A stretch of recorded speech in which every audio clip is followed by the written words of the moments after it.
What is up, DramaAlert Nation? I'm your host, Killer Keepstar. Let's get right into the news. Now, I've been telling you about this all week. We are going to be interviewing Jake Paul's neighbor. We have him on the line. We had him on the show before, but so much stuff has happened since then. What is it like living next to Jake Paul recently? You know, not much has really changed. We thought the newscast would have him and the crew settle down a little bit.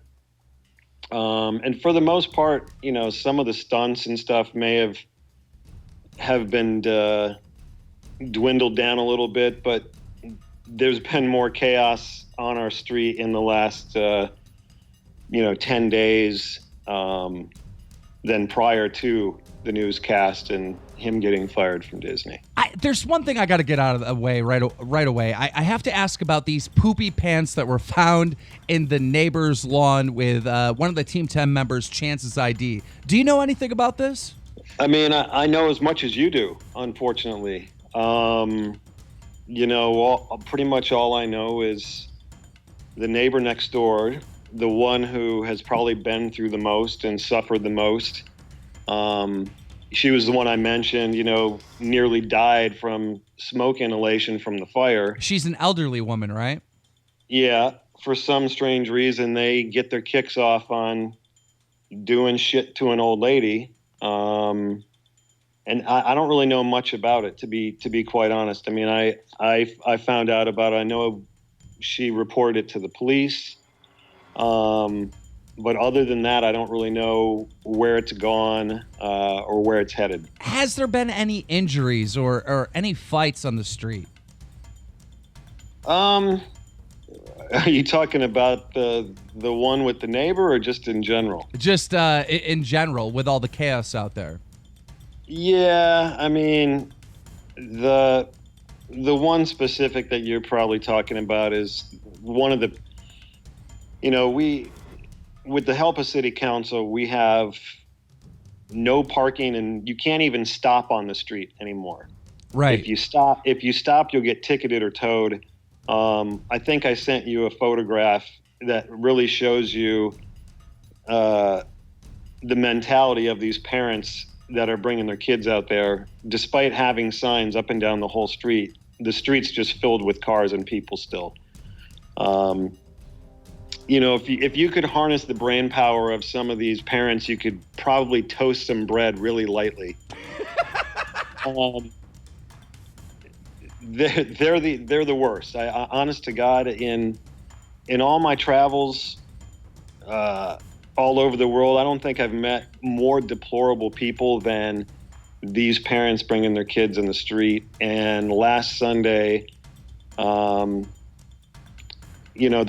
cops showed up, and when the cops come, everybody runs to their cars that are illegally parked, and everybody tries to, get out before they can get towed or ticketed. Right. And one of the parents assaulted a neighbor. What? Okay, so one of Jake Paul's fans, all right, their parents brought him there. One of the parents of one of the fans actually assaulted one of the neighbors. Tell us this story. One of the neighbors had his sprinklers on and was watering his hedge. So a lot of the homes on our street have, big hedges around them. And he was watering them from the inside. And so this guy got upset that some water got on his car. And he basically said, well, you're not supposed to be parked here anyway. And, some verbal exchanges happened. The guy got in his car. More verbal exchange happened, and then he got out of the safety of his car, and literally charged my neighbor. Oh, wow!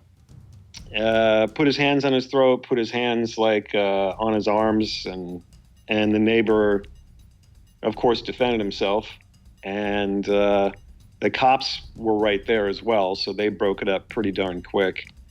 And in talking to the guy, I was like, dude. His excuse was, it's my son's 5th birthday and it was worth it. 5th birthday. We have 5-year-olds watching Jake Paul. But not just watching Jake Paul, having their parents take him to his house and then getting in fights with Jake Paul's neighbors. Unbelievable. You know, maybe he got Charlottesville and Los Angeles mixed up. I don't know. I also heard a story that I don't know if it was Logan Paul or Jake Paul, but one of them was shooting a paintball gun out front, and actually they shot one of the officers or something. How do you know more about that? Yeah, it was. There were two DOT officers, so they're the ones that write tickets here in LA. Right. And I guess they were doing some stunt where Logan was there, and when the van pulled away that they were shooting and throwing eggs at, they either hit or came very close to hitting a DOT officer. So DOT officers aren't peace officers. They don't carry weapons. And from that point on, surprisingly enough, DOT can't come out and ticket without a police escort. Oh, man. You know, when there's projectiles flying their way, they say they don't feel safe, and I don't blame them. I'm surprised the city hasn't completely shut this down. Is it coming, or is it just something we have to wait for? Yeah, well, I can't elaborate on what the city's doing. All I know is there's an open investigation that they have assured us is coming, but they can't talk about it because it'll interfere with the investigation. Plus, on the city side, there's just multiple agencies that are contributing to it. So that process is going to take a little while. What we're doing as a group, the neighborhood, we're stepping forward, and we'll be doing a civil suit in the meantime, which will hopefully be able to get some type of injunction to curb his all of his antics and anything on the street that can affect us. I think he's planning on moving, but the last time I spoke to you, I believe it was off air, you said that you want to reach out and actually have a conversation with Jake Paul to see if you can resolve this or resolve some of this. And when I interviewed Jake Paul here on DramaAlert, he said that he wants to speak to you guys, the neighbors. Were you able to talk to him and have a conversation? Yeah, after a few tries, we actually had a chance to talk, he and I. How did that go? It's strange. The guy is likable in so many ways, and then he opens his fucking mouth. And it's, there's parts of me that want to act like a big brother to him and show him, kind of a more compassionate way of doing things. Right. The only thing I can say is, and this is all due respect to him, I don't really want to share the depth of our conversation, but I just don't think he gets it.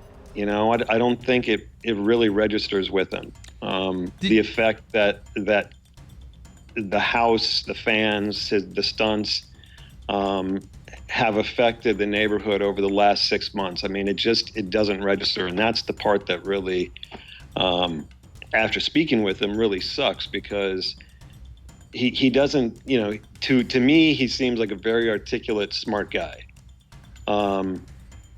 And, once again, maybe it goes back to parenting. I don't know, but he just doesn't get it. He is performing at the Teen Choice Awards tomorrow. And I think you've said many times that he's not really a role model. What do you think about that? Him going through all this controversy, but still, landing gigs like this. I think Teen Choice is probably pretty, what's the word? Needy. They're probably pretty needy. Desperate this year? Desperate, yeah. That's pretty much all I can think. Well, are there any more stories that have happened on the street? Any, craziness that's went on since the last time we spoke? No, there's just a lot of cop visits. I do know that. I spoke with the senior lead officer who kind of heads everything up, and we heard that between last Thursday and this past Tuesday, LAPD was called there 32 times in 5 days. Unreal. So that gives you kind of a glimpse into what we have to deal with. It's just a bad situation. Like there's not a single person on earth other than these little, I don't even want to call them Jake Paulers, these little shitheads that would want to live next to him. Right, right. But, I think he's going to learn pretty quick. He mentioned this a few times, and I've heard it even in his videos, that he doesn't need anybody. He doesn't need anybody to be successful. But if he ever plans on segueing out of the YouTube world and actually trying to make it in this town, this is not the way to do it, by pissing off people in the industry. Right. Whether it's people at Disney, but like I said, just on our block alone, our writers, producers, the head of theatrical for one of the biggest agencies, and the word is around. I mean, Seth Rogen has been making fun of him on Twitter left and right. Yeah, he's got a relative that lives down the street. Oh, well, that makes sense. From what I understand, yeah. So, I mean, it's just one of those things like, there's a way to do, if he's going to reinvent Jackass or whatever for this new generation and this new medium, cool. The neighborhood ain't a place to do it. Right. And the whole thing is he in our discussion, he agreed with me. He's like, we're trying to get a warehouse. We're trying to do this. We're trying to do that. But in the meantime, it's really not going to stop him. And that's kind of the shame, because once again, I just don't think it registers on the damage that he's doing to just the neighborhood, the families, their well-being, their ability to be productive, the ability to feel safe in their own home. It sounds like hell. I wouldn't want to live next to him. Yeah. But thanks for coming on. Thanks for keeping us up to date with what's going on over there. And I've heard from them that they're moving. They're planning on moving. So, maybe you'll be out of this hell before you know it. Well, let's hope so.